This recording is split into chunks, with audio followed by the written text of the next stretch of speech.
네, 반갑습니다. 기본소득당 용혜인 의원입니다. 방금 2시에 정기국회를 시작하는 본회의가 열렸습니다. 그리고 방금 2시 반에 이어진 기획재정위원회 회의가 있었습니다. 기획재정위원회 회의 말미에 요즘에 아주 뜨거운 감자인 긴급재난지원금에 대한 질문이 이어졌습니다.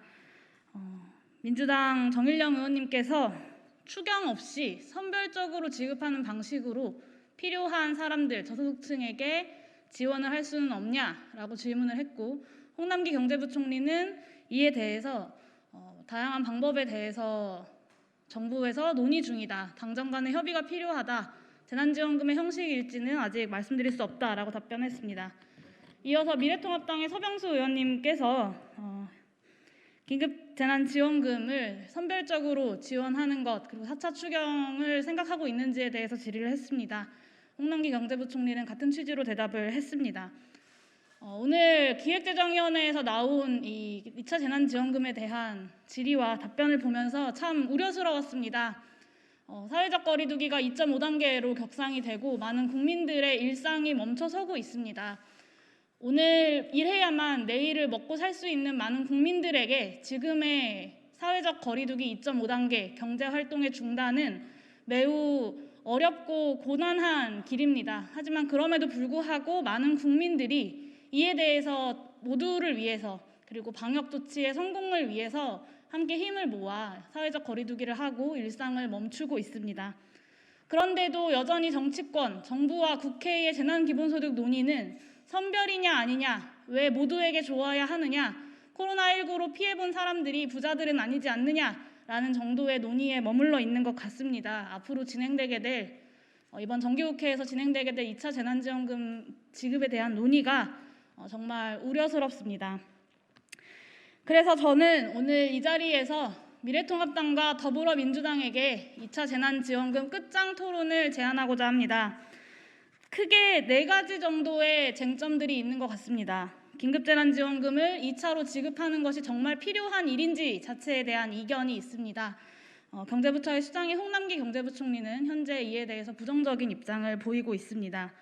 그리고 미래통합당과 더불어민주당에서 2번째 쟁점은 모두에게 줄 것이냐, 선별 지급하자 할 것이냐라는 점입니다. 미래통합당과 더불어민주당 모두 선별 지급해야 된다라고 이야기를 하고 있습니다.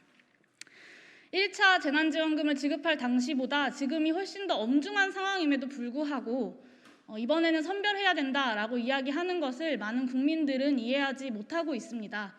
오히려 많은 국민들이 되묻고 있습니다. 지금과 1차 재난지원금을 지급할 당시의 차이점은 한 달 뒤에 선거가 있고 없고 하나뿐이지 않느냐라는 질문들을 많이 던지고 있습니다. 3번째 쟁점은 재정 건전성에 대한 이야기입니다. 국가부채 비율이 늘어나고 있다라고 여당과 제1야당이 입을 모아 이야기하고 있습니다. 정말 그런지, 대한민국 재정 여력이 없는 것인지에 대해서 따져봐야 한다고 생각합니다. 마지막 4번째는 1차 재난지원금에 이어서 2차 재난지원금을 지급한다면 1차 때처럼 가구별로 지급할 것인지 개인별로 지급할 것인지가 마지막 쟁점입니다. 다시 한번 정리하자면 재난지원금 2차 지급의 필요성, 그리고 선별 지급이냐 보편 지급이냐, 3번째 재정 건전성, 4번째 가구별 지급이냐 개인별 지급이냐, 이 4가지에 대한 논의를 이번 정기국회에서 국회가 책임있고 진지하고 빠르게 논의해야 된다고 생각합니다. 더 이상 미룰 수 없습니다. 그리고 정부 여당만의 논의로만 남겨둘 수도 없다고 생각합니다. 많은 국민들은 책임있는 정치인들이 어떤 의견을 가지고 어떤 정책들을, 긴급재난지원금에 대한 어떤 입장들을 가지고 있는지 궁금해하고 계십니다. 기본소득당은 모두에게, 그리고 개인에게 2차 재난지원금을 지급하자라고 제안하고 있습니다. 미래통합당과 더불어민주당 두 정당에게 제안합니다. 오늘 이후로 가능하신 시간을 알려주신다면 언제든지 시간 맞춰서 토론에 함께하도록 하겠습니다. 2차 긴급재난지원금이 정말 필요한지, 한다면 어떻게 할 것인지 밤을 새워서라도 이번 정기국회 그리고 추석 전에 이 4차 추경이 통과될 수 있도록 끝장 토론을 한번 했으면 좋겠습니다. 많은 국민 여러분들께서 궁금해하고 계십니다. 좋은 답변이 있기를 기다리고 있겠습니다. 고맙습니다.